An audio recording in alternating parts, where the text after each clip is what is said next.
I've been warning about this for decades.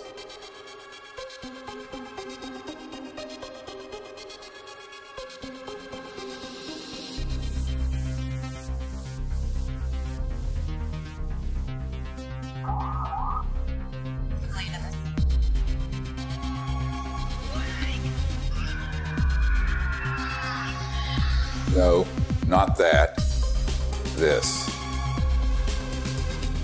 Speaking of conspiracy theories that actually have truth at the bottom of them, the Corona relief bill that the President signed last month contains a provision that hasn't gotten a lot of attention.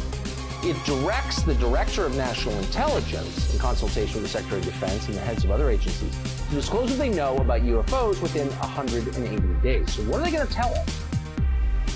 I provided briefings for 4 presidents, foreign heads of state, generals, and a sitting CIA director who later betrayed me. I've seen lives destroyed. William Colby has been missing since April 27th. His canoe was found washed up on the banks of the Wacomico River. Friends murdered. Unthinkable evil unleashed on our planet. All to protect this illegal and immoral secrecy. And nothing I've seen scares me more than this unprecedented moment we are living through. We're in the final hour of an agenda that has been playing out for nearly a century. Centralized monopolies of power in government, the defense industry, and the corporate media are all converging on the same narrative that extraterrestrials are real, they're here, and they're a threat. Those are not weather balloons. Those are clearly autonomous aircraft of some kind that are, as you put it, swarming U.S. military craft. So there are 2 options. Under intelligent control. These are craft under intelligent control, and they're flying with impunity, Tucker, within our airspace, and they can outmaneuver, outperform anything that we seem to have. We need to find out who's operating them and also what the intent is. The truth is, we do know who's operating them. Some are indeed extraterrestrial, and they are absolutely not a threat, as you will see. It is, in fact, the secrecy that is an existential threat to life on Earth and beyond, as stated by the first CIA director, Vice Admiral Roscoe Hillenkoetter.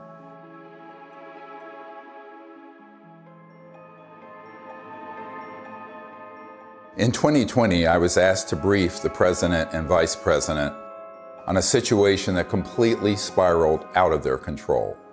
They had been lied to, just as you have been lied to, and we cannot stop what is coming if we don't finally confront the truth.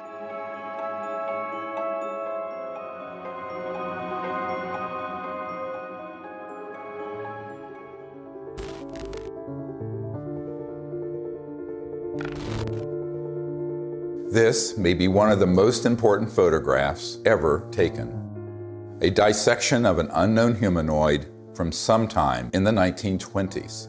It clearly isn't human. I don't call it extraterrestrial for one reason. We don't have the history of that it came out of an interstellar craft. We don't have the genetics on it. And there are a group of doctors who are obviously doing the dissection, and then there are suits, very much look like government officials in the perimeter watching. A woman called me up a few months ago whose mother was a seamstress on the atomic bomb project and built the covering for the bomb that was dropped on Hiroshima and Nagasaki. So she was cleared to the A-bomb project. She was then, of course, moved to the only atomic bomb squadron in the world at Walker Field, which is where Roswell is. At that time, she acquired this photo. How do we know? We tested the paper to establish that it was early 50s. And it's a photo of a photograph. And so we do a whole research project on it. We have it analyzed by the top medical archivists in the world, Dr. Burns in Manhattan, who establishes that it is the 1920s. We have the top clothing experts at the Metropolitan Museum of Art determined that those absolutely are from the 20s. So medically, clothing, everything. But if it is what we think it is, it means that there had been targeting and retrieval of extraterrestrial material and beings that are 20, 25 years before Roswell. And that opens another whole chapter. Now, the reason I think that's quite possible, I've had members of my team who've been in the vault and in the classified projects who have seen top secret files going back to the late 1800s and early 1900s dealing with ETs and ET craft and beings. So everyone thinks everything happened at Roswell. No, this goes back longer. Think about that. At least 100 years of UFO secrecy. Do you really think this guy or this guy, or God forbid, this guy, really have a grip on this issue? Excuse me, I didn't mean to fart out of my mouth. They don't. This is why heads of state from around the world come to me, a retired medical doctor, to get the truth about this phenomenon. And sadly, they don't have the power to do much about it once they know the truth. In 2001, I brought together 20 senior military, intelligence, and aerospace whistleblowers at the National Press Club in Washington, D.C., for a press conference that would change the world forever. The men and women who are on this stage and the some 350 additional military intelligence witnesses to the so-called UFO matter and extraterrestrial intelligence can prove and will prove that we are not alone. This marked the public debut of the Disclosure Project and the launch of the global disclosure movement to end UFO secrecy and disclose technologies that would end poverty, climate change, and the use of fossil fuels overnight and transform every aspect of life on Earth. One of the biggest bombshells at that 2001 press conference was the testimony of Carol Rosin, an aerospace executive who worked beside Wernher von Braun, the Nazi rocket scientist who came to America after World War II to work for NASA. Carol received his deathbed confession, a testimony so terrifying that we spent the last 20 years trying to warn about it. Now, here was von Braun sitting at a desk when I first met him, explaining to me that he was told he only had 3 to 6 weeks to live, but that he was going to stay alive long enough to teach me what the real game is that's going on. And it started out when I was in the industry, the Russians were the threat. We had to build space-based weapons against the Russians. And then third world countries called nations of concern at that time. And then the asteroid threat, which I thought was kind of comical that we could just put weapons up there to shoot down or steer an asteroid. And then it leads to the last card. And then he would repeat to me over and over, and the last card, the last card, the last card would be the extraterrestrial threat. He explained to me that there was a moment when we were going to be told that the extraterrestrial beings, that their craft were a threat, and they were not. These craft that have come here are now not UFOs, they're identified flying objects, and we know that they have beings in them. And we have witnesses here who have told you that they can shut down our missile silos. They can stop a rocket going into space that's a test. We have witnesses here who have worked in the classified departments who have the courage to come forward here to support what Wernher von Braun told me back in 1974 to 77. At the end, I said, and it's all a lie. Well, it's still all a lie. The ultimate dream of the dialectical war machine, the military-industrial complex, is to have this war with a potential extraterrestrial civilization. It's their dream of all times. You know, you can roll into place all the kind of strictures of a national security state. You can spend literally trillions of dollars a year on massive military equipment, super high-tech equipment, et cetera. And so that it's logical that they would use that as an excuse. And we do know from repeated examples of it that the utilization of a false flag operation to initiate a war goes on over and over and over again. Our human family does that. The nation states do that. Hitler has done it. They dress up troops looking like some other neutral country they want to invade and have their own troops dress up like them and pretend they've assaulted somebody, and they rush in and attack that country. You know, it's gone on and on. Flashback to September 11, 2001. The world is in shock. The American people are paralyzed with fear and grief. Over the next few days, an unprecedented show of solidarity and patriotism. Americans fly their flag from every car and hang them outside their homes. They unify around an overwhelmed president, brought together as one by terror and loss. Few raised an eyebrow as constitutionally protected freedoms disappeared and the war drum beat loud and unopposed. The 9/11 attack set the stage for an invasion agenda that had been pre-planned for years, as General Wesley Clark revealed in a 2007 interview. He said, I just got this down from upstairs, meaning the Secretary of Defense's office today, and he said, this is a memo that describes how we're going to take out 7 countries in 5 years, starting with Iraq and then Syria, Lebanon, Libya, Somalia, Sudan, and finishing off Iran. I said, is it classified? He said, yes, sir. I said, well, don't show it to me. When Von Braun talked to me about this faked extraterrestrial, he called it a faked alien invasion that was being planned, I saw on a board a list of countries against whom we were going to build space-based weapons. I called Wesley Clark and he answered the phone. And I said, well, you know, what is it about? And he said, well, I asked that question, what is it about? And the guy at the desk said, I don't know. I said, we're going to war with Iraq, why? He said, I don't know. In its paper, published in 2000, Rebuilding America's Defenses, the neoconservative think tank Project for the New American Century asserted that only a, quote, new Pearl Harbor would generate the political will for the military and defense policy transformations the group desired.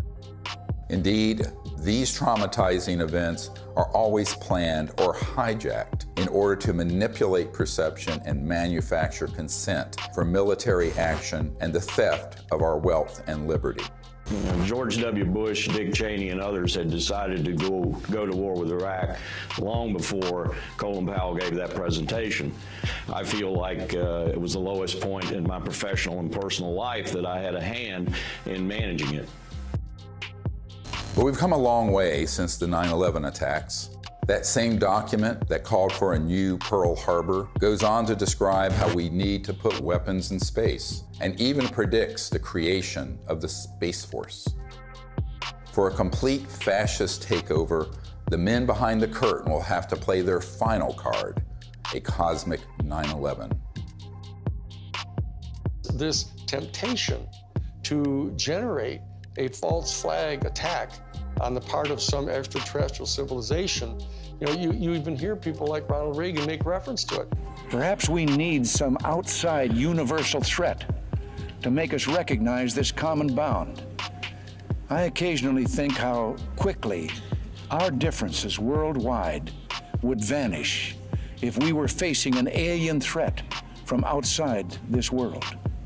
Oh, wouldn't it be clear if we all of a sudden found ourselves being attacked by an extraterrestrial civilization? We'd finally all come together. Wouldn't that be really lovely? Well, it's not really lovely for the industrial state. They don't want to lose their other enemies first. They want to use up all that before they go to that extreme.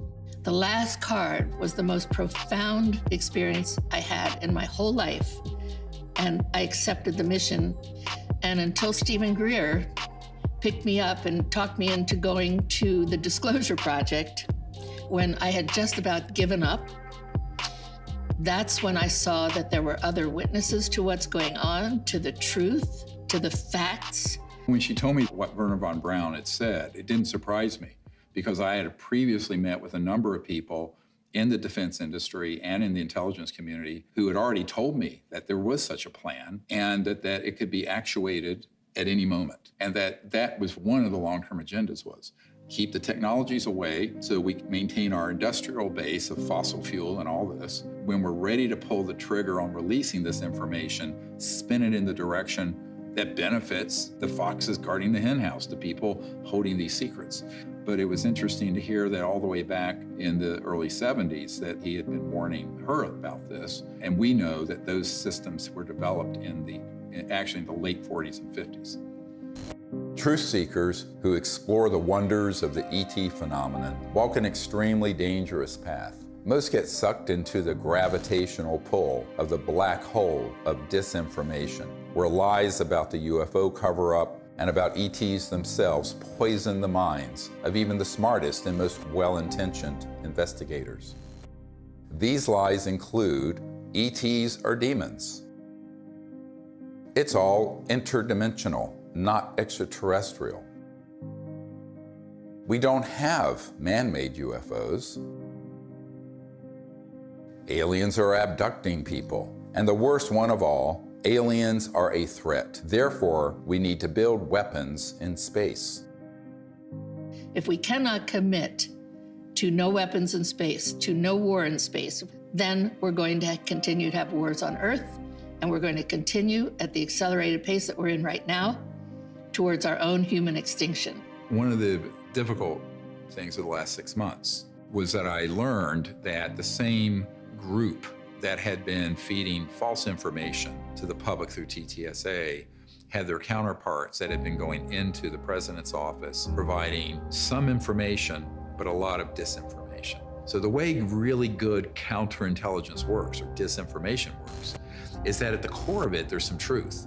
So they'd say, okay, the aliens are here, and here's some evidence, but they're a threat to the national security, and we need to have the Space Force. Wow, Space Force. And they get into this thing called the White House and the national security state, and they're completely at the mercy of the people who are going to brief them, and the ones who are assigned and cleared to talk about this issue, by definition, have been in those clandestine operations. I did a video brief for the president, vice president, and also for President Putin.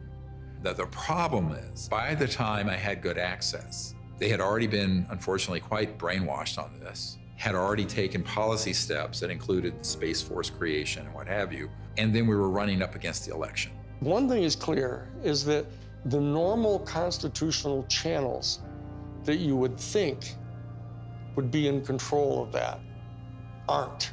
Presidents aren't briefed in on this. Heads of the Defense Intelligence Agency come in who aren't briefed, and I'm convinced they're not. From talking to them, you know, it's clear they don't know what's going on there. So there's some other structure. I happen to be persuaded by the evidence that immediately after Roswell, when they recovered a craft and bodies from the UFO vehicle, that the Truman administration set up a body that was outside of the normal constitutional framework of our United States government. And it was made up of major elite people that they view as the real power elite. A shadowy government with its own Air Force, its own Navy, its own fundraising mechanism, and the ability to pursue its own ideas of the national interest, free from all checks and balances, and free from the law itself. It's sort of a shadow government within the government, not just in the United States, but all around the world. And the kind of power they have, both financially, technologically, and the means of projecting power militarily, is much greater than anything that the conventional military or the conventional government or the President of the United States has. Eisenhower knew it, and by the time he left office was very upset about it. In the councils of government, we must guard against the acquisition of unwarranted influence, whether sought or unsought, by the military-industrial complex. The ETs actually had reached out to Eisenhower near what's now Edwards Air Force Base, Muroc, and really wanted us to stop disrupting the fabric of the universe with these nuclear weapons and advance in a positive way into space and become part of an interplanetary family, which would have been wonderful for humanity, wonderful for the cosmos. But the people who make a lot of money from war and a lot of control of the populace through fear did not want that. So they circled their limousines and sort of moved aside the good people who would have been arguing for that. And that included Eisenhower. We must also be alert to the equal and opposite danger that public policy could itself become the captive of a scientific, technological elite. The fascist element that is owning most of the stock in the major corporations, especially the oil corporations and the natural gas corporations and the pharmaceutical industry, the railroads, the shipping lines. Virtually all these people are fascists, all during the robber baron era. That's what they did. They laid claim to those areas of our American economy, and they've never relinquished them. Those families and those interests became the foundation of the post-World War II military and intelligence and industrialists. They knew that after we had detonated the atomic bomb, there were ET craft seen all over, wherever we were doing experimentation or storage or launches or anything, or even research and development. The ETs were very concerned about that for reasons we'll get into. So the military-industrial complex, as Eisenhower called it, became very powerful and developed clandestine, covert, unacknowledged special access projects that eventually moved the president out of the way and pushed Eisenhower outside the inner circle. I tell people that that was the era when the presidency was decapitated. Fascism isn't, somebody wearing, a monocle and six-league boots with a saber scar, and all that stuff, and strutting around in Nazi uniforms. A fascist is a person who believes that the best way to develop the economic resources of the planet and to distribute them among people is to get a hold of them and have exclusive privileged access to these strategic raw materials and have the corporations that have access to these strategic raw materials and to be able to put them through the machinery that they pay for and that they invest in and establishing and producing these products and hiring people. And they believe that that's the best way to have their economy function. And so that the instrumentalities of the state, of the government, are put at the disposal of the private interests of the corporations. That's exactly what was going on in Germany. The Krupps and the ball bearing factories and the IG Farben corporations, all those big, huge corporations in Germany, they were all privately owned. In fact, they were financed by Brown Brothers Harriman and giving the loans to the post-World War I Germany to build them back up. Andrew Mellon had intimate dealings with Hjalmar Schacht, who was Hitler's private banker. And so did Sullivan and Cromwell. I mean, this is dirty, nasty history. Oh, invest in Nazi Germany. Hitler's a great guy. He's a Republican. Don't worry about it. You'll make lots of money. And then Standard Oil, through straw man in Portugal, all during the war. I mean, business thrives during war. You know that. It's a racket. That whole concept of fascism, and it's a word that gets totally misused because people somehow conflate it with just authoritarianism.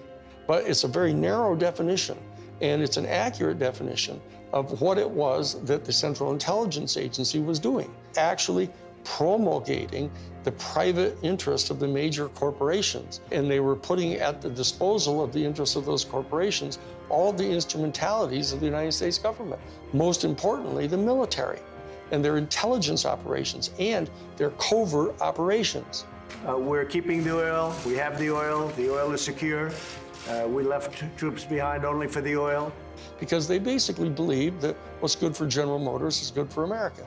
And it was an entire theory of economic development. And so that they viewed anybody who interfered with that in any way at all as an enemy of the United States. And so that's how the national security state got really established and institutionalized. And so that when they encounter an event like Roswell, where this extraordinary technology crashes, they realize that there's this extraterrestrial civilization that's got this technology that is way beyond anything we've got. Their instantaneous response to that was, let's get it for us. And that we'll have it, and it'll give us this overwhelming advantage over any of our adversaries that are threatening our world dominion, or our, what they call full spectrum dominance, was their actual term that they used. My granddad and I, when we were talking, I'll never forget it, and he said, he was talking about Patton, and of course he said, I was in Czechoslovakia with Patton in April of '45. And I thought, oh, that was neat, what did you do? And he's like, well, Patton had to secure a lot of the stuff that the SS had. And I said, oh, that's interesting. And they said, well, we went into this warehouse, and there were all these exotic, jet aircraft, rocket engines, parts of the V2, and maybe a V3, I don't know. And I said, oh, that's interesting. He says, I saw a disc-shaped aircraft. I said, oh, is that the one they built that had the BMW jet engines and the Arata ones in a circle, and it didn't really work and everything like that? And he said, no. And that was it. And so they began to take this in, and they started declaring it to be this huge national security state secret, because it was, other than the nuclear bomb, it was the ultimate potential weapon. And so they wanted to be able to use it at their disposal for their private benefit. That fascism and the fascistic proclivities of these big industrialists and very powerful people, they know they really can't control 8 billion people unless they first control their minds and their beliefs and their attitudes. As Nazi war criminal Hermann Göring said at the Nuremberg trial, the people can always be brought to the bidding of the leaders. This is easy. All you have to do is tell them they are being attacked and denounce the pacifists for lack of patriotism and exposing the country to danger. It works the same in any country. The buffoonery of the Third Reich was instructive, and they learned that that kind of behavior wouldn't be effective. So they went subterranean. They went covert. People don't understand. We won the battle of World War II. We did not win that war.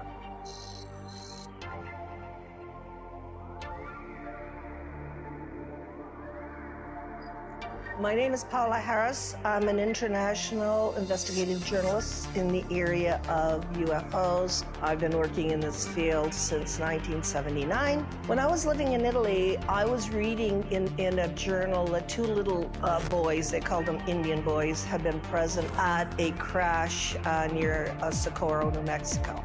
And I was wondering why none of my colleagues ever followed up on that. So when I came to the United States, Destiny had it, that I was able to locate one of the men, Remy Baca. He told me in detail that they had witnessed this crash, these two little boys, in 1945. There was an object that shaped like an avocado. And what interested me most, because I look at the timing, is it was exactly 1 month after we exploded the atomic bomb. And the atomic bomb was July 16th, 1945. 5, 4, 3, 2, 1.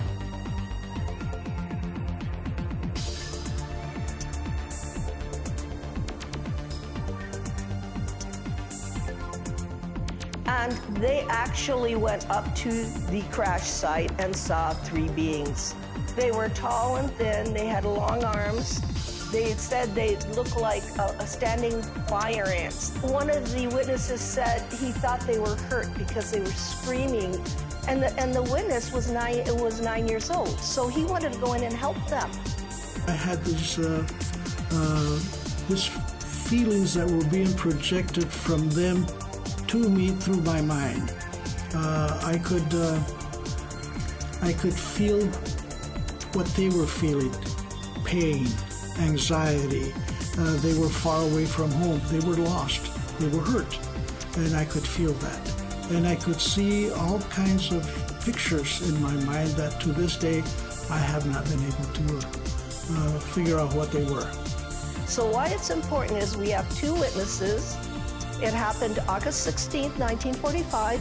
And from that area, about 13 miles away, we had exploded the atomic bomb. So I thought, well, let me go there. And for 5 years, I investigated this case and realized that whatever happened 1 month later was a statement to the planet. It was a statement about our going into the nuclear age. And it was a statement that meant, wake up, because whatever you guys did 1 month before is going to affect you for the rest of planetary life. Assuming they've always been there, but what caused this great interest in us, this large incursion after 47, obviously, yes, the atom bomb. If you accept the multidimensional theory, it's highly likely that we've done a hell of a lot of damage. In somebody else's world, they might have even done more damage there than we did here. We kicked the hornet's nest because we actually were doing more damage in those other dimensions and worlds than we were doing here. Step in the shoes of a generic extraterrestrial who's tied into a civilization that's interstellar capable. And you are observing that in one person's lifespan, 100 years or so, we're going from guns and maybe cannons and a machine gun in World War I to thermonuclear weapons, then into the space age, then these clandestine and covert unacknowledged projects develop weapon systems based on studying extraterrestrial systems, and then beginning to put them on satellites, on aircraft, and on ships, and on land-based systems. So the ETs are sitting back and looking at this in its aggregate, and now we're decades into the solutions for poverty in the environment, decades into the ability to have a new economy that would be just, and also would be a space economy. We could be out in space peacefully. We're decades to when we should have ended the war to end all wars was supposed to be World War I. What have we done? One war after another. Now they want to launch the big one, this final card that Wernher von Braun spoke of, interplanetary war, by hoaxing an alien threat. So these civilizations are really quite appalled, frankly. And at the same time, we're using weapons like atomic and nuclear that disrupt the fabric of the universe, and their worlds are affected. We knew the world would not be the same. Few people laughed. Few people cried. Most people were silent. I remembered the line from the Hindu scripture, the Bhagavad Gita. Now I am become death, the destroyer of worlds. I suppose we all thought that, one way or another. I am death, the destroyer of worlds, plural. Worlds, plural, is not just this planet. So it got to me that Oppenheimer knew right well that they were having UFO visitations, that someone was interested, and I had in my possession already the MJ-12 documents that are on Ryan Wood's website. A letter from Robert Oppenheimer and Einstein addressed to President Truman. It's called Relationships with Celestial Within Our Bodies. When you say relationships with celestial bodies, and you are calling whoever was over that area cultures, you're not really talking about any kind of hostility. What you're talking about is more integration. So that whole document said, what do we do with this problem? Do we communicate with them and treat them like they're another country? And if so, the United Nations is not capable of handling this. In the document, it says we need to create a supra-United Nations. These are the words of Einstein and Oppenheimer. Who can deal with this problem? The ETs have done a number of things when we go too far, where they stop it. Now, they don't do anything hostile or violent back. They've made it quite clear through very explicit events where the ETs do not want humans going out there with guns blazing. A couple of nuclear weapons sent into space were destroyed by the extraterrestrials. The one incident, for example, was they actually photographed the UFO following the missile as it climbed into space and shining a beam on it, which neutralized the missile. And that is their major concern, is to preserve the integrity of the Earth, because it affects their own system. The very end of the 70s and the early 80s, we attempted to put a nuclear weapon on the moon and explode it for scientific measurements and other things, which was not acceptable to the extraterrestrials. And what happened? They destroyed the weapon before it got to the moon. The idea of any explosion in space by any Earth government was not acceptable to the extraterrestrials, and that has been demonstrated over and over. And what's the consequence? How is that demonstrated? By the destruction of any nuclear weapon sent into space. If they were hostile, they would have just eliminated all that testing. They don't. I find out that is not the way they operate. They warn. They say, what the heck are you doing to your beautiful planet? And you have a choice. We have a choice. We can listen, or who can let it happen. If people are watching the media right now, they're not hearing about the peaceful extraterrestrial craft. What they're seeing are released, supposedly leaked documents, leaked videos, much of which is not even true. They're not real. It's faked right there.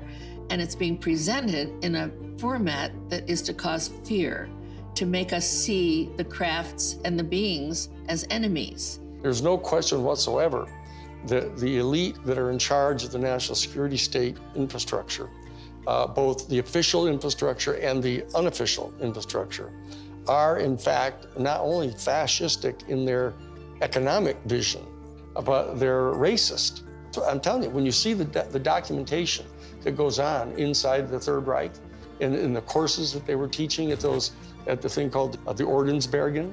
The Ordensbergen was this series of 4 castles where they trained the SS people, and you get access to their documents where they're talking about this eugenics and everything. Why is it that they hate the Jewish people the way they do? And people don't have any idea. People got some weird, distant ideas about this, mainly because we allied so closely with the fascists, even immediately after World War II, that they suppressed all of this information about them. And so people don't really know the details of what their thinking was. But the bottom line is that this issue of racism runs extremely profoundly deep in this elite, white, male, Caucasian elite that owns most of the stock and shares of the major corporations and are the promulgators of this fascist ideology, right? And these are the people that were put in charge of the UFO program, right from the beginning. Many people who would consider themselves New Age and into all this stuff fall into these camps of, well, there are the good aliens and the bad aliens. And the good aliens almost always look like someone from Norway. And the bad ones have different features or maybe darker. I'm going, this is racism. You just call it out what it is. This is absolutely racism extrapolated into an interspecies level. Not just racism, but speciesism, which is even deeper.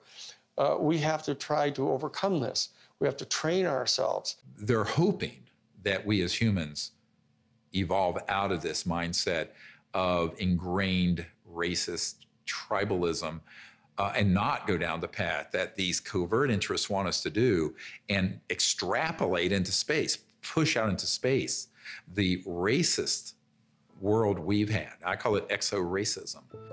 Justification for war or genocide always begins with dehumanization of the enemy. For example, as part of their anti-Semitic propaganda campaign, the Nazis revived the centuries-old blood libel, the allegation that Jews murder non-Jews, especially Christian children, in order to obtain blood for the Passover or other rituals, in order to lay the foundation for a false flag alien threat. The national security state has engaged in a similar propaganda campaign for decades, a cosmic blood libel. The national security state apparatus and their media allies have been flogging that particular theory that these extraterrestrial civilizations are all here to eat us or to take over our planet and rape our women. There's a whole scenario that's always gone on the part of authoritarian warrior states. About the ultimate other, the Hun. 95% of all of the movies that have ever been made about extraterrestrial life have portrayed them as hostile and dangerous to us, and it sells in that way. I don't know why people watch those movies. But on the other hand, I don't know why people watch cage fighting either. When Unacknowledged went viral and got hundreds of millions of people to see it, within months, they stood up the TTSA with Luis Elizondo, who is a famous disinformation operative in the Pentagon, at least amongst intelligence officials that I've met with, and others who are well-known disinformation figures within the UFO subject. That began the whole process of trying to pull the narrative back to, gee, we don't know what these are, but here's the evidence that we're, quote, leaking, which wasn't a leak, it was a controlled release. And then they hit the button, so the mainstream media that will take dictation from the intelligence community begins to cover it in the New York Times and CNN and every network around the world. Whereas the Disclosure Project has 100 times more direct military witnesses and better evidence.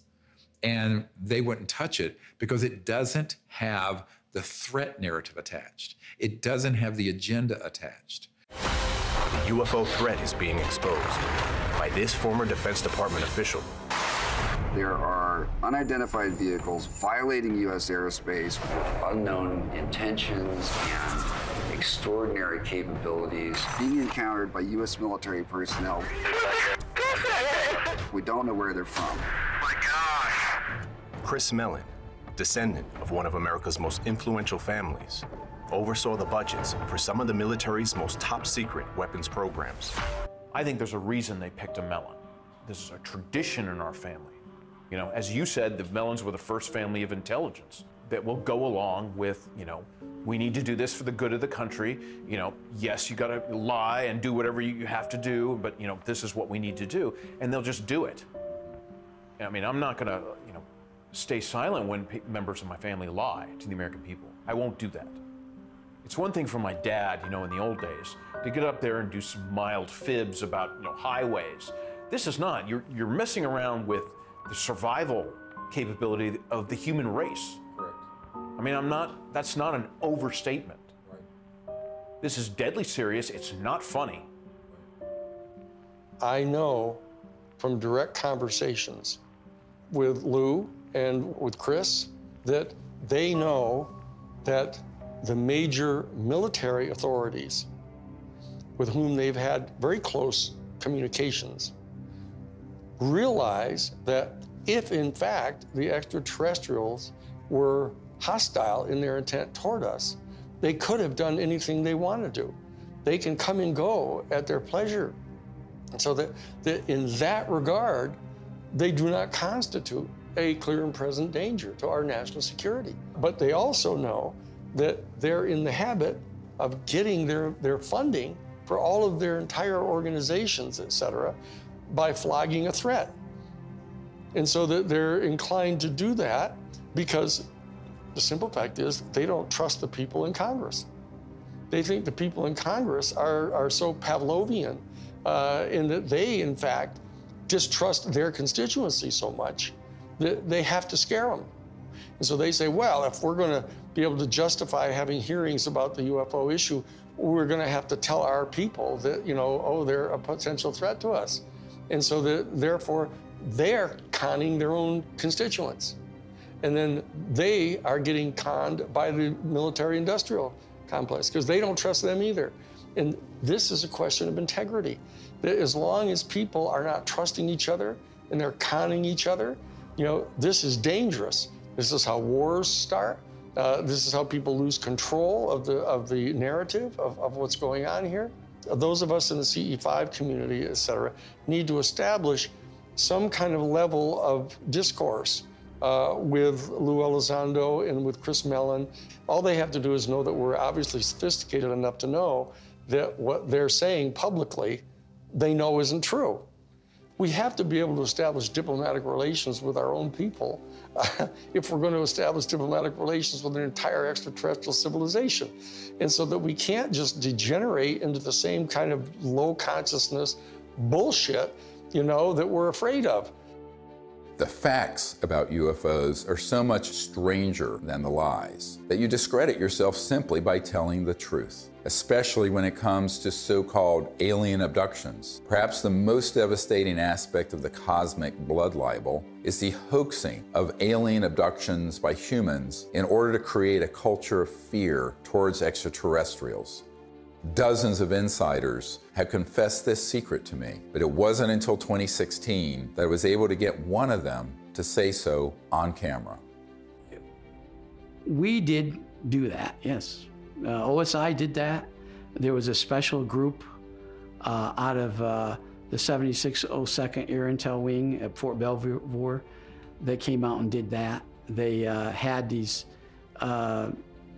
people that had maybe some sort of defects, anatomical defects that were brought in to fool people into thinking they're aliens. Yeah. I can't give you any specifics because the program is still classified, and they probably still doing it. I wouldn't doubt it, they were still doing it. These civilians got onto the base and got into something, and they saw something they weren't supposed to see, and this group came out and went into their home and scared the dickens out of them and staged an alien event. Exactly. We have these technologies. They are being used in false flag operations where they hoax events. And the purpose for all of that is a sort of psychological warfare, as it says in the CIA document I have, the director of the CIA saying, the UFO subject is very valuable for its psychological warfare potential. And that is a very interesting thing to be written in 1953, right? And what does that really mean? Well, it means that the long-term defense strategy from the late 40s and 50s forward was informed by eventually using this last card to consolidate sort of a global, totalitarian military control of the population. Could it be manipulated purposely by people who have the technology to simulate UFO sightings? And people say, well, of course not. Who would do a thing like that? Well, I would remind you that during the Watergate investigation, it was discovered that there was a plan originated in the White House to surface a submarine off the coast of Cuba and paint the second coming of Christ over the island of Cuba using holograms. Which is well within our technology today. The idea was that since there is a large Catholic population in Cuba, they would be so upset by this vision that this would saturate the communication channels, the telephone system in Cuba, long enough for an invasion to take place. How interesting. I never heard of that. Well, I think that's a classic in psychological warfare, but that kind of manipulation is well understood. And I have personally investigated several apparently genuine UFO cases where there was, in fact, manipulation. My conclusion, the conclusion of scientists working with me, was that there was, in fact, a manipulation taking place and that it was not a hoax on the part of the witnesses, but a hoax on the part of somebody much better organized than them. In Vallee's book, Forbidden Science 4, he describes a smoking gun document that confirms what Doty said. In an entry dated Thursday, 26th of March, 1992, Vallee writes, I have secured a document confirming that the CIA simulated UFO abductions in Latin America as psychological warfare experiments. We reached out to Dr. Vallee and asked him if we could publish the document in this film. He refused and tried to blame the producers of this film for his decision to not release it. Unfortunately, others in the UFO research community have similar evidence of this cosmic false flag, but are afraid to come forward publicly. This lack of courage or integrity, or both, is precisely why the secrecy persists. I also asked Richard Doty about the last card scenario, using the military lingo for false flag, deceptive INW, which stands for Deceptive Indications and Warnings. Have you been exposed, or did you come across in your career and your network the false INW or the Deceptive Indication and Warnings projects related to this? Yes. And what did you find out about those? That's pretty hush. I don't think I should talk about that. Yeah. I mean, that's what when I briefed the head of the Defense Intelligence Agency, that was the main subject. That is, yeah, that's very sensitive. Yeah, it's very sensitive. Yeah. Extremely. Yeah. So we'll just pass that question on.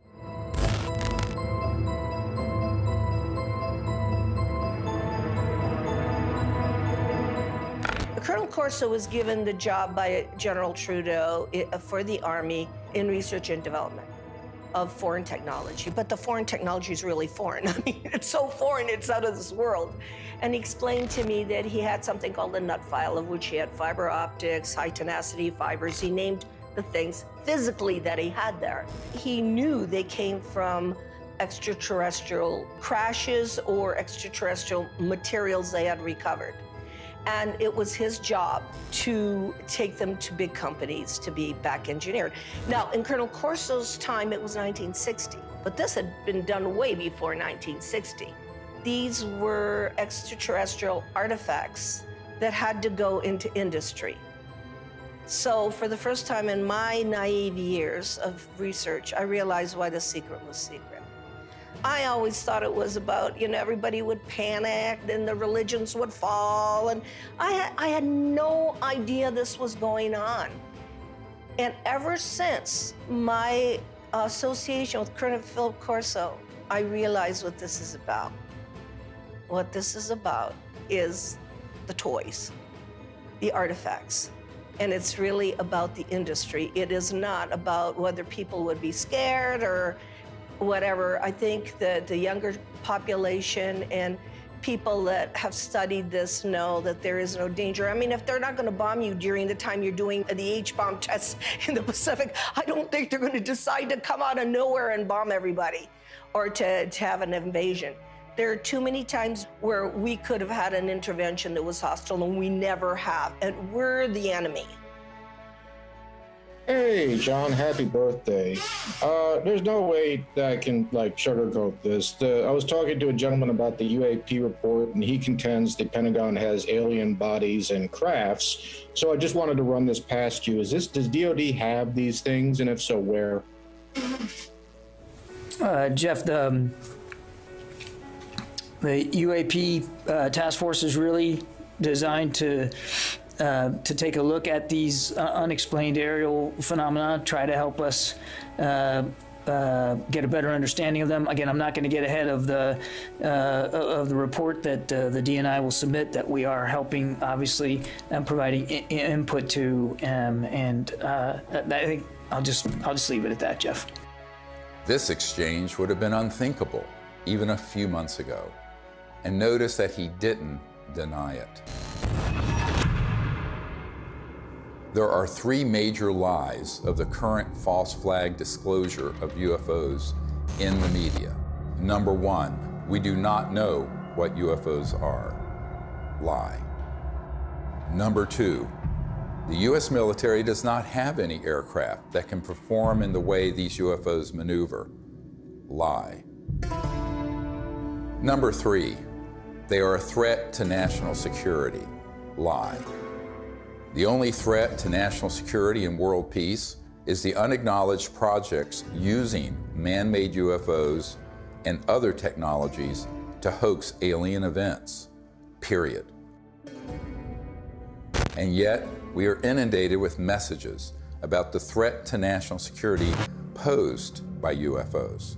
We take all incursions into our operating spaces seriously. So, I mean, like everybody else here at the Defense Department, certainly we are taking the entire matter seriously as it regarding the potential for safety concerns. One of the most brilliantly subtle disinformation techniques currently being deployed against the people of Earth is this air of phony agnosticism that has been generated surrounding this issue. Do you believe that they sincerely don't know what these things are and where they don't? We have the best military on planet Earth, the greatest intelligence agencies. These are true unknowns, and they were swarming our military arsenals. They're seen over nuclear facilities. This is documented. We need to find out who is operating these vehicles.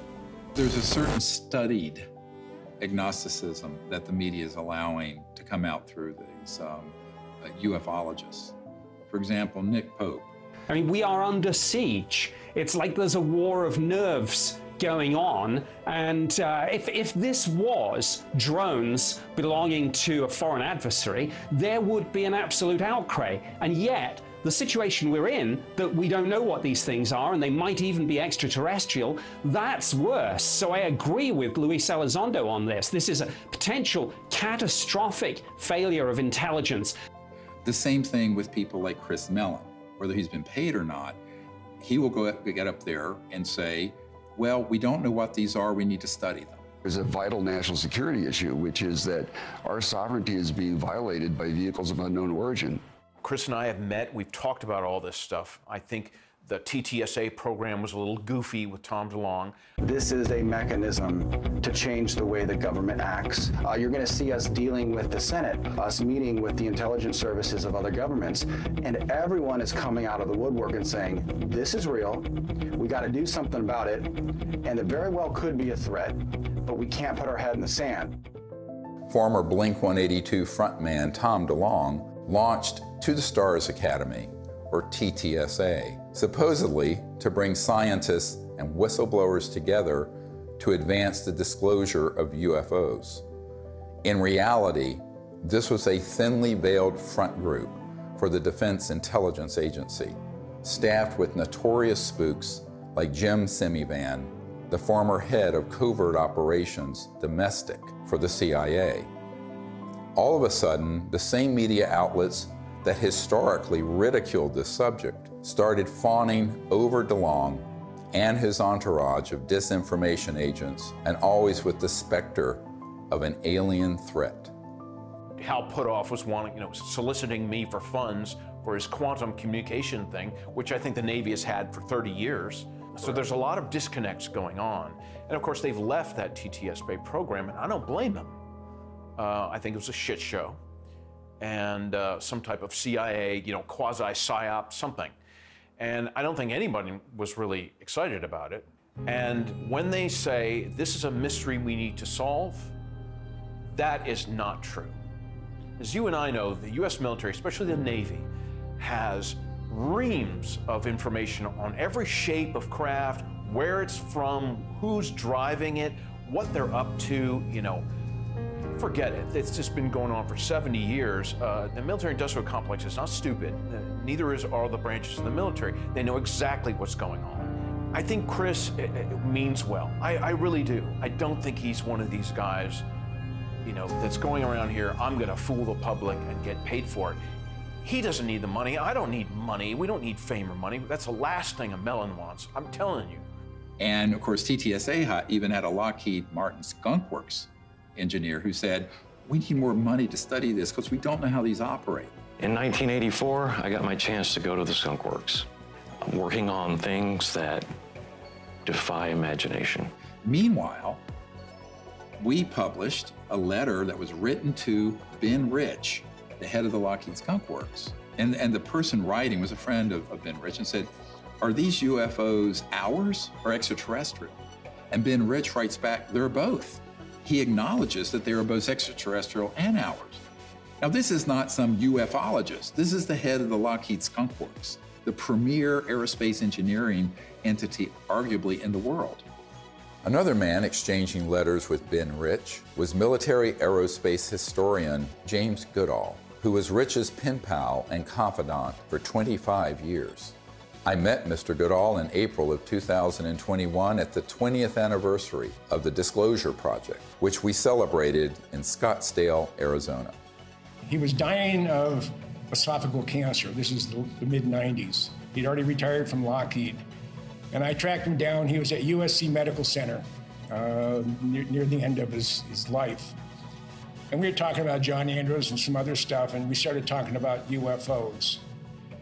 And he said, Jim, we have things out in the desert that's 50 years beyond what you, and he was talking directly to me, beyond what you can imagine.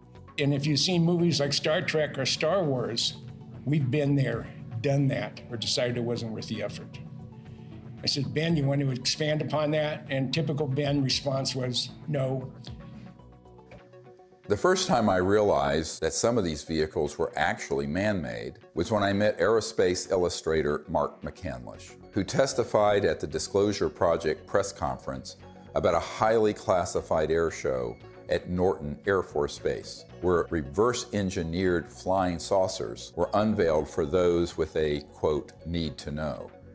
A male staff member in Congressman Brown's office not only confirmed the exhibit, but the fact that there were 3 discs at that exhibit. These discs were hovering off the floor without any visible means of support. They were referred to as alien reproduction vehicles, also nicknamed the flux liner because they used high voltage electricity. This is a diagram that I made based on a sketch that Brad Sorensen did for me in rough form shortly after he had his sighting, and subsequently cleaned that drawing up and made it much more accurate. And that's the drawing that Dr. Greer is holding there now.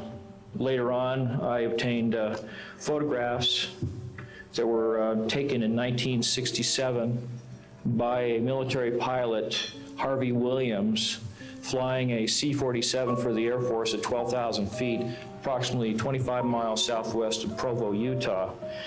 This particular vehicle matches the so-called ARV in all proportions and respects in terms of the detail of the shape of the craft. News articles from the 1950s describe how we were on the cusp of unlocking the secrets of gravity, which would unleash a technological revolution. But suddenly the article stopped without explanation. This is the point where we cracked anti-gravity technologies and it went totally covert. And this Tic Tac, the word is, it's Lockheed Martin. It's the successor to the TR-3G Black Triangle model. Elizondo just will talk the bark off a tree. He goes in circles. He's a great counterintelligence guy. I'd love to get into a debate with him, but of course that's never going to happen. Well, this is a document that was obtained through the Freedom of Information Act, and it demonstrates quite clearly that we have had issues with these, if you will, these UAPs or UFOs in the vernacular for at least 70 years, at least since 1950, probably earlier. And this is official U.S. government correspondence. This isn't some eyewitness report from a civilian. This is official government documentation from military personnel to very senior military brass. And what it says is very quite compelling that, look, we've had a lot of military and intelligence eyewitnesses, to include special agents and scientists, and all of them are seeing these things. And more importantly, the frequency has occurred on a regular and continuing basis over sensitive U.S. military facilities. And this has been occurring, Tucker, again, since 1950. The U.S. government has finally admitted that this is not some sort of secret U.S. technology. Quite the contrary. Over the years, dozens of defense and aerospace industry insiders have briefed me on what they were really working on at places like the Lockheed Skunk Works, going back to the 1940s and 50s. Many of these man-made aircraft have been spotted by thousands of eyewitnesses and become part of the UFO lore, indistinguishable from actual ET craft. These rogue, covert operations within the military-industrial complex stage thousands of sightings, abductions, mutilations, and disturbing encounters with our public-facing military, knowing these incidents will be mistaken for ET craft. This confusion between what is extraterrestrial and what is man-made is essential for pulling off a false flag that would be blamed on aliens. This is from 1983, Hudson Valley, very famous cases, many witnesses to these transformer-sounding objects, and underneath, when they were close, you can see superstructure and tubes and other things. That is not extraterrestrial. Now, have there been extraterrestrial vehicles of boomerang and other shapes? Yes. But where do you think they get the idea? And also, how else do you create a false flag? You have to create structures that would be believably not aerodynamic. Some of them are kind of hybrids. They'll have some conventional propulsion as well as electrogravitic, and they all have structural, superstructure components that are clearly a man-made machine, not an interstellar vehicle. This is 1989 in Belgium, that you can see all the tubes and structures underneath. Again, this is global. These are also well-known platforms. You can basically, once you get your lifter system in place that causes mass cancellation, you can create any kind of air structure around it. And it doesn't matter if it's aerodynamic or not, because the way it moves, let's say, the molecules of air around it. So it's basically moving an electromagnetic field effect. So there's no resistance and there is no sonic boom. That's man-made. We've had it for decades. This one is great because it has, if you look at the underside, there are the girders and the structures. And the people under it could see that and could see the light in the center and the three on the end. That is man-made. There are extraterrestrial vehicles that are triangular and that are saucer-shaped and that are other weird shapes. So to make things complicated here, how are you going to know? Well, you got to be close enough to it to see. And if you can't see the superstructure detail, you're not going to know whether it's extraterrestrial or not. This is from Southern Illinois in 2000. They went from animal mutilations being staged by clandestine human organizations to these were doing human vivisections and killing humans. But of course, they wanted everyone to believe the aliens were doing vivisections on people. No, it wasn't. Which ones are man-made and which ones are extraterrestrial beings? Dr. Greer is figuring this out. We've got to listen to this information. These are facts. This is not rhetoric. And then we've got to be able to apply it. We're taught to be afraid. We're taught to fear. We're taught to fear extraterrestrial beings. Really, get over it. Meanwhile, you have people who would purport to be experts in UFOs going on Fox News and other news outlets saying, we don't really know what these are. It's a big mystery. They've lied by omission, and when they say it's a mystery, that's a lie. Okay, I'm sorry, but that, I'm not on board with that. And that, But they have to know that's a lie. Right. So they do, and I think, it's obvious. So, that's why I'm giving this interview with you today. I mean, I've had enough of that. I had enough with my dad. Was he a liaison to Majestic 12 as a magic member? Probably. He probably had 2 pages of the UFO file. Don't worry about the rest of it. Just need 2 pages are all you need. Okay, yes, sir. And Chris is going, yes, sir, too. So those people are very studied agnostics who act like we don't know, we don't know, we don't know. And that's why they're given an audience. If they were actually to say, here's what they are, here's what they're doing, which is what a truthful disclosure would be, they would be banned off those networks. I don't think I've ever spoken to anyone who has seen more reports, paperwork, photographs, interviews as you on this topic. Has there ever been a confirmed extraterrestrial ship? We'd have to say no. We'd have to say what's confirmed is that we don't know what this, let's call it a ship or an object. We don't know what it is. We can just say what it isn't. Right. And you can ask yourself, well then what, and of course what we call the extraterrestrial hypothesis is a valid one. I mean, maybe it is from some other place in the universe. In the axis of disinformation, Leslie Kean is the original shameless opportunist of ufology. Over 2 decades ago, Leslie embedded herself in the planning and execution of the Disclosure Project and then betrayed our trust by hijacking our top secret witnesses and case studies and repackaging them. Most people don't realize that on the day of the Disclosure Project press conference, intelligence agencies jammed our signal leaving the National Press Club building for the first hour. Leslie was there and she knew that we had revealed too much. She adopted this fake agnosticism so that every door to mainstream media outlets would be open for her. Anything that can operate in impunity within our airspace, within restricted airspace, that can have near misses with our Navy pilots, has to be considered a potential threat. Anything that's in the skies that we don't know what, we don't know what it is, and it's demonstrating incredible capabilities. The only way the Department of Defense is going to deal with it is to see it as a potential threat. Anything that enters an airspace that's not supposed to be there is a threat. After receiving classified briefings on UAPs, Senator Marco Rubio called for a detailed analysis. This past December, while he was still head of the Intelligence Committee, he asked the Director of National Intelligence and the Pentagon to present Congress an unclassified report by next month. We've gone this way before. There have been many initiatives. Gerald Ford, when he was congressman, held hearings, went nowhere. The whole window dressing of Project Blue Book, and then that was just really a publicity stunt by the Air Force. And most recently, the $22 million that the Pentagon spent on this Bigelow aerospace study.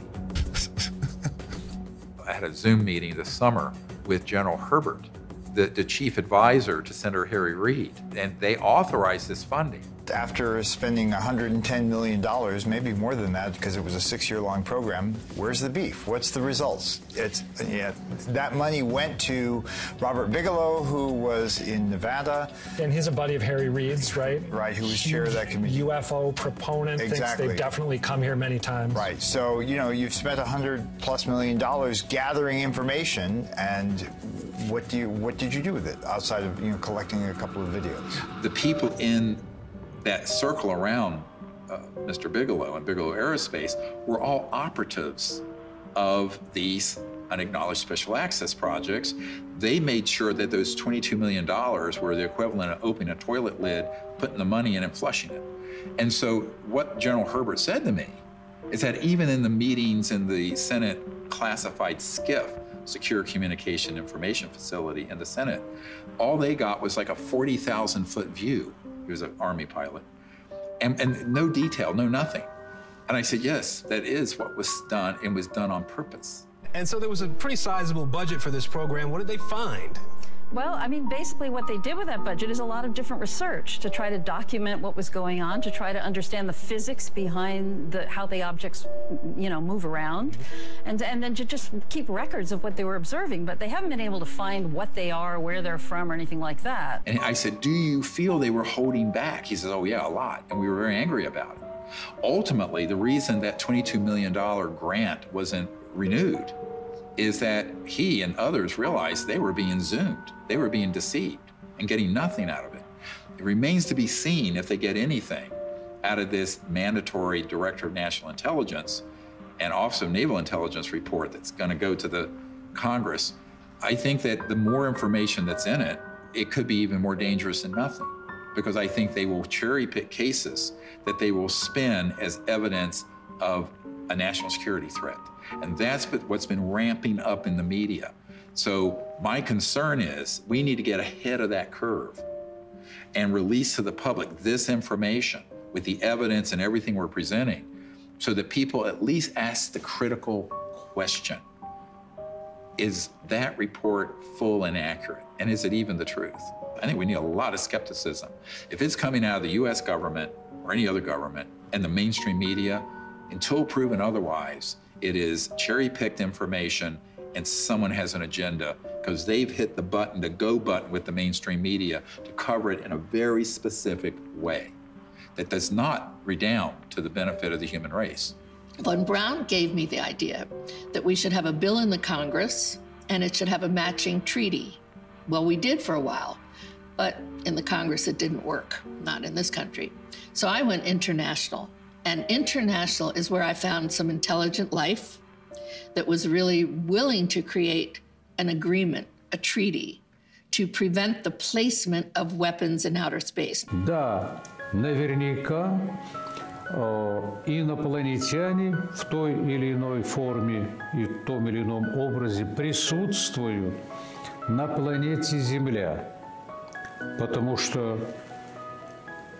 из миллиардов галактик, по теории даже вероятности, не может организованная разумная жизнь существовать только на планете Земля. Но пока инопланетяне своим присутствием не нанесли никакого ущерба землянам, инфраструктуре и вообще живым организмам на Земле. Поэтому говорить о том, что есть инопланетная угроза, это, наверное, не соответствует реальности. The beauty of having these Russian generals come forward and say this is that we've had a lot of, like Colonel Corso and others come forward with evidence. Now we have these senior people in Russia, and we need more countries to do this, where they unshackle their leaders who know the truth of this and speak the truth to the world community. Now, if you listen to a lot of people, you hear, there are already weapons in space, blah, blah, blah. But the fact is, if anyone reads this treaty, which is hard to get them to do, it's on peaceandspace.com, then you will start to see, and it does tap people, along with the treaty, CE5 events where people can actually have an experience. What more do we need? Well, if you're listening to the scientific method that's been taught to most of us, there's no evidence, we're still looking for it. That is ridiculous. What about the people like me, like Dr. Greer, like 900 other witnesses? What about them telling the truth, risking their lives? The courage that it takes to do this, I haven't had it until now. There is another path, just outside the gravitational pull of that black hole of disinformation.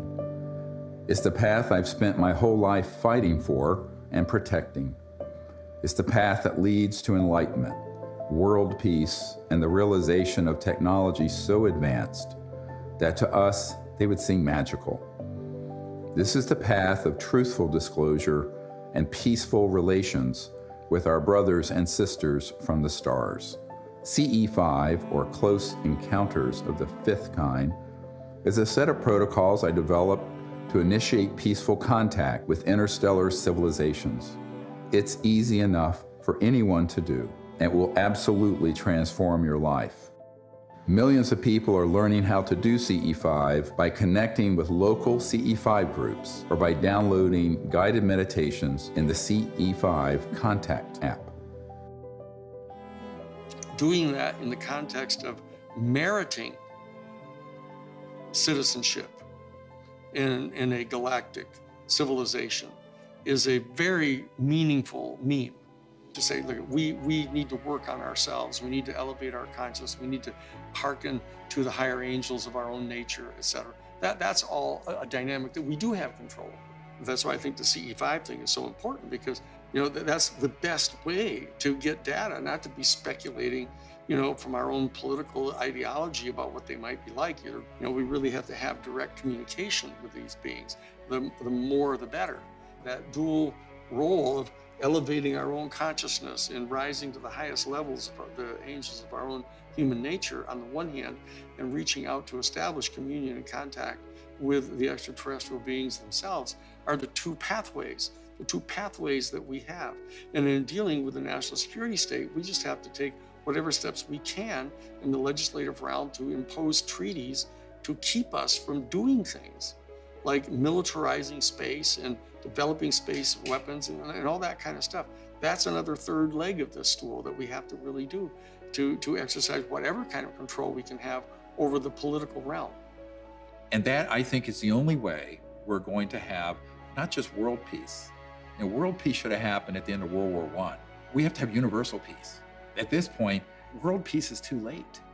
We're already in an interstellar moment. We're already in a cosmic time. So we have to have universal peace.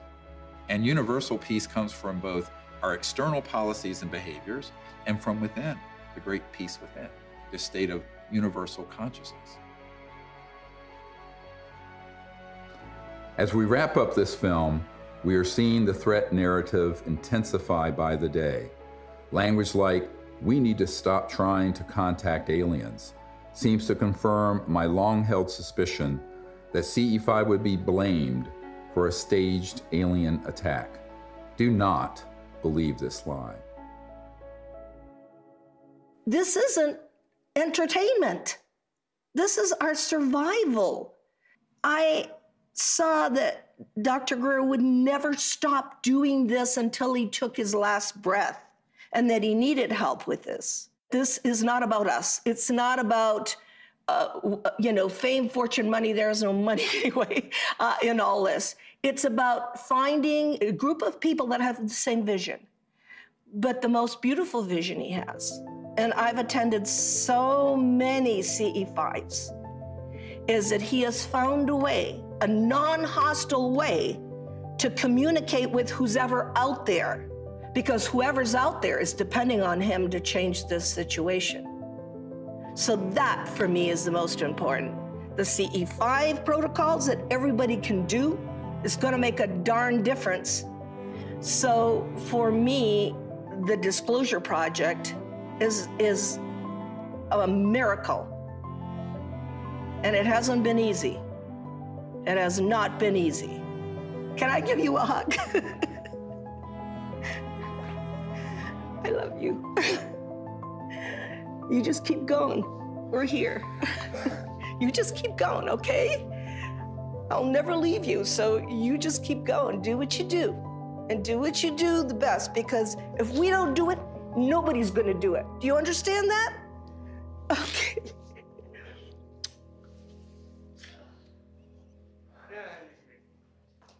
Yeah, okay, can I go outside and get some sun?